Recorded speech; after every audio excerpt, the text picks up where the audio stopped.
Қадірлі көрермен, енді баспана нарығын не күтіп тұр? Жаңа құрылыс кодекс туралы әңгіме өрбітейік. Қазір бізбен Zoom арқылы байланыста Ерболат Мыңғышпан, тұрғын үй нарығының сарапшысы. Ерболат мырза, бізді қалай естіп тұрсыз? Жақсы, саламатсыздар, жақсы естіліп тұр. Енді мына үйі жоқ жандар болса, үй алғысы келетін жандар болса, толыққанды ақпаратты бере кетейік. Сізбен сұхбат өрбіте отырып, енді мына сұрақтан бастағым келіп отыр. Енді бұл кодексті мәжіліс жалпы санаулы аптада орындап шықты. Осы ретте маңызды детальдар ескерілмей қалуы мүмкін бе? Сенат қарауында жатқан кодексте қандай нормалар қайта қаралуы мүмкін? Сіз зерттеп шықтыңыз ба? Жақсы. Сұрағыңызға рахмет. Жалпы кез келген норманы қабылдайтын кезде зерделеп барлық мұқият бүкіл дүниелердің барлығын мұқият зерттеп барып жасаған дұрыс. Тез жасалған дүние, мен ойлаймын, сапасы болады деп ойламаймын. Сондықтан бұл бізде көп жағдайда былай болып жатады, кодексті қабылдайды, заңды қабылдайды, бірақ кейіннен белгілі бір уақыт өткеннен кейін ол кодекстің кейбір тұстары дұрыс емес жағдайлар болып жатады. Мысалы үшін айталық, алдыңғы бағдарламаларды бір қабылдады, мемлекет бағдарламаларды бәрін қабылдады, сосын одан кейін оның кейбір дұрыс емес тұстары шығып жатады. Сол сияқты бұның да, мен ойлаймын, келешекте бәрібір де өзгерістер жасау керек деп. Ондай өзгерістер болатынына мен енді міндетті түрде ондай тағы қосымша өзгерістер болады, қазір қабылдағанымен. Енді ол жалпы жаңа құрылыс кодексі осы тұрғын үй бағасына қалай әсер етеді? 2020 жылдан не күтеміз? Жақсы.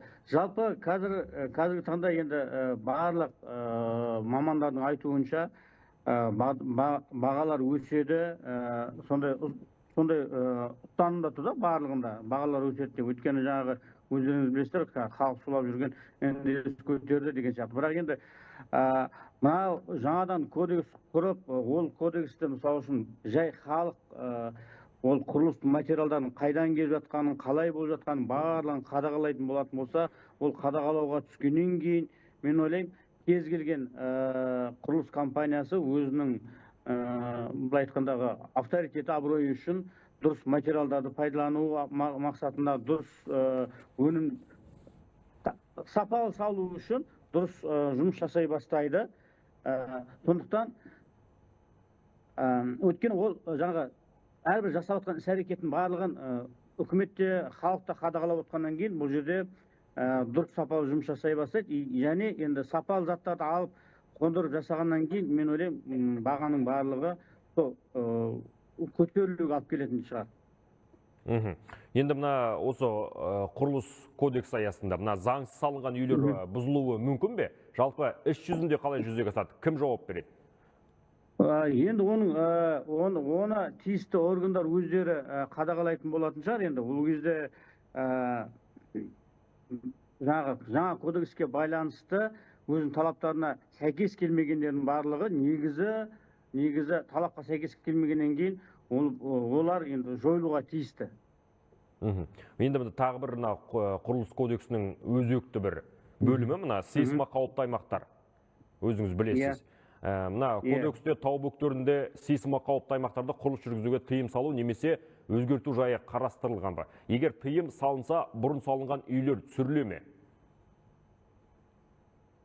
Енді былай ғой, жалпы егер бұрын салынған үйлердің барлығы талапқа сәйкес салынған болса, онда оны қалдыру мүмкін. Егер оның барлығын тағы да зерделеп айтудың, барлығын жаңа құрылысшылар, тиісті мекемелер барлығын тексеріп, заңды жүзінде оларды құрту дегенде қалай болады? Енді алып тастап, қайтадан сапалы дүние салуға жол беретін болатын болса, онда оларды, мен ойлаймын, оны алып тастау керек. Өйткені ол да болса да, ондай іс-әрекеттің барлығы үкімет тарапынан болып жатқанын, ол іс-әрекеттің барлығы келешекте Құдай сақтасын, енді сақтанған Құдай сақтайды дейді ғой, енді жер сілкініс болған жағдайларда ол ғимараттар ол жер сілкініске төтеп бере алмайтын болғандығын дәлелдеп жасаған жағдайда оны енді қиратып, орнына жаңа сапалы дүние салу керек деп есептеймін өзім. Енді соңғы әлеуметтік желідегі жаңалықтарды білесіз, көбінесе үй сапасының нашарлығынан адамдарда өз өмірі қиылып кетіп жатыр. Осы кодексте үй сапасы және адам өмірі туралы не айтылған? Білуімше, мына экспертиза мен технадзор жеке компаниялар емес, мемлекетке қайтарылады. Иә.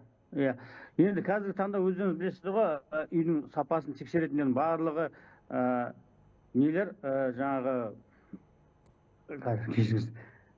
Үйдің сапасын тексеріп жатқандардың барлығы частный адамдар ғой, азаматтар. Оның барлығы енді құдай қаласа мемлекеттік ұйымға беретін болса, оның барлық сапасы жақсы болады деп есептеймін.